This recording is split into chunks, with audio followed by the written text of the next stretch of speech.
الحمدللہ رب العالمین والصلاة والسلام علی سید الانبیاء والمرسلین۔ ناظرین السلام علیکم ورحمۃ اللہ وبرکاتہ۔ ہمارے سیشن مضامین قرآن میں آپ حاضر ہیں۔ ہماری گفتگو سورہ بقرہ کی آیات پر جاری تھی، مضامین پر جاری تھی۔ آج ہم اللہ تبارک و تعالیٰ کی اس نعمت کا ذکر کریں گے جس نعمت کی وجہ سے ہم دنیا میں آئے ہیں، وہ ہے اللہ تبارک و تعالیٰ کا ہمیں پیدا کرنا، کہ ہم پیدا کیسے ہوئے اور اللہ نے انسانوں کے لیے کون کون سی نعمتوں کو پیدا کیا ہے۔ دیکھیں، یہ نعمتوں کا ذکر کرنا کا مقصد کیا ہے۔ اللہ تعالیٰ قرآن میں فرماتا ہے کیف تکفرون باللہ، یہ اللہ تعالیٰ کافروں سے فرما رہا ہے کہ تم کیسے اللہ کا انکار کرتے ہو، کیسے اللہ پر کفر کرتے ہو، حالانکہ وَكُنْتُمْ أَمْوَاتًا، تم تو مردہ تھے۔ اچھا، سوال یہ ہے ہم مردہ کہاں تھے؟ ہم تو پیدا ہوئے ہیں، تو پیدا ہونے سے پہلے کیا ہم مردہ تھے؟ تو ہم مردہ اس طور پر تھے کہ اس کی تشریح اس طرح کی ہے کہ ہم ماں کے پیٹ میں تو مردہ ہی تھے، ہمیں ماں کے پیٹ میں جو روح ہمارے اندر داخل کی ہے وہ اللہ تعالیٰ نے داخل کی، ورنہ ماں کے پیٹ میں تو ایک بچہ جو ہے وہ نطفہ ہوتا ہے، پھر نطفے سے گوشت کا ٹکڑا بنتا ہے، پھر بھی اس میں روح نہیں ہے، روح نہیں ہے تو وہ بیکار ہے۔ کتنے سارے بچے ایسے ہوتے ہیں کہ ان میں روح نہیں ہوتی ہے۔ بات کیا ہے کہ ہم مردہ تھے، فَأَحْيَاكُمْ، تو اللہ نے ہمیں زندہ کیا۔ اللہ فرماتا ہے میں نے تمہیں زندگی دی، ثُمَّ يُمِيتُكُمْ، پھر میں تمہیں ماروں گا، ثُمَّ يُحْيِيكُمْ، پھر میں تمہیں زندہ کروں گا۔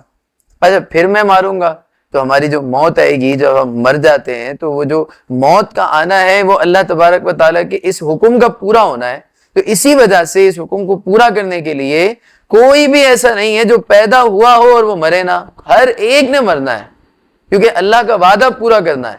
اسی لیے انبیاء علیہ السلام کا بھی انتقال ضرور ہوا، اجل ان پر بھی آئی، چاہے وہ ایک لمحے کے لیے آئی، لیکن آئی ضرور تھا کہ اللہ کا وعدہ پورا ہو جائے۔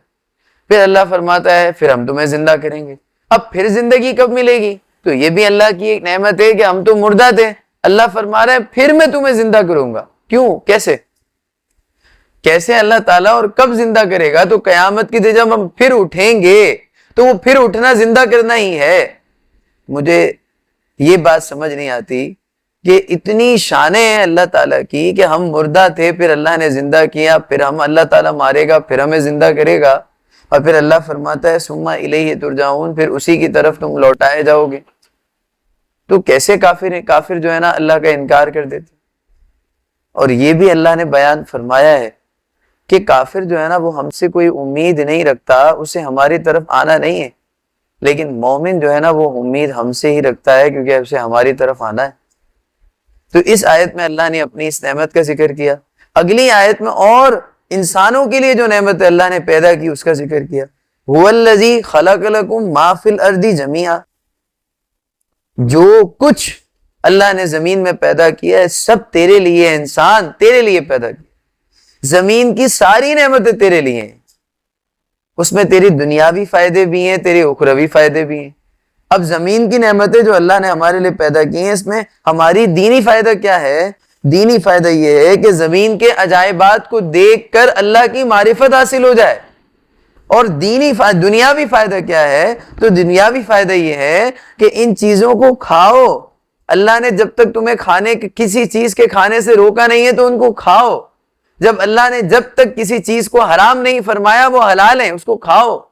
ہر چیز حلال ہے، جس کا حکم حرام کا نہیں آیا۔ اس آیت سے ہمیں ایک حکم بھی پتہ لگا کہ جس چیز سے اللہ نے منع نہیں فرمایا وہ حلال ہے، مباح ہے ہر انسان کے لیے، مسلمانوں کے لیے جو اللہ کو ماننے والے ہیں۔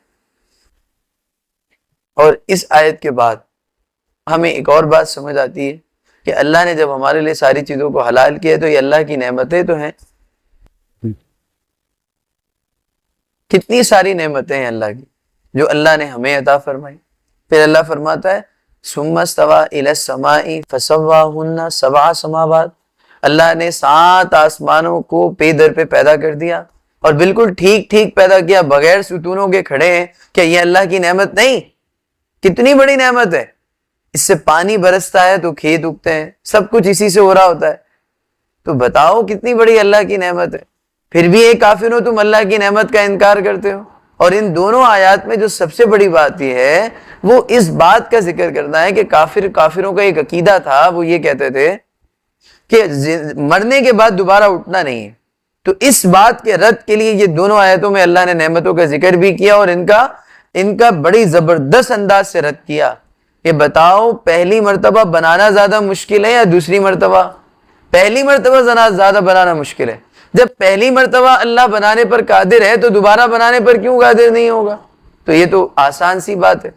دوسری مرتبہ تو انسان بھی بنا لیتا ہے, پہلی مرتبہ بنانا مشکل ہے.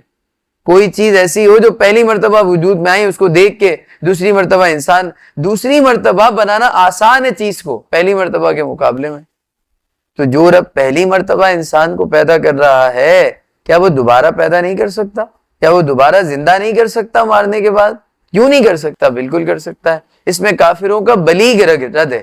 اللہ تبارک و تعالیٰ سے دعا ہے اللہ تبارک و تعالیٰ ہمیں اپنی نعمتوں کا شکر ادا کرنے والا بندہ بنائے. آمین بجائے نبی امین صلی اللہ علیہ وسلم. وما علینا الا البلاغ المبین. انشاءاللہ نیکسٹ سیشن میں انشاءاللہ آپ کے سامنے حاضر ہوں گے اور اس کے آگے سے جو آیات ہیں اس پر بات ہوگی. جب تک کے لیے الوداع. السلام علیکم ورحمۃ اللہ وبرکاتہ.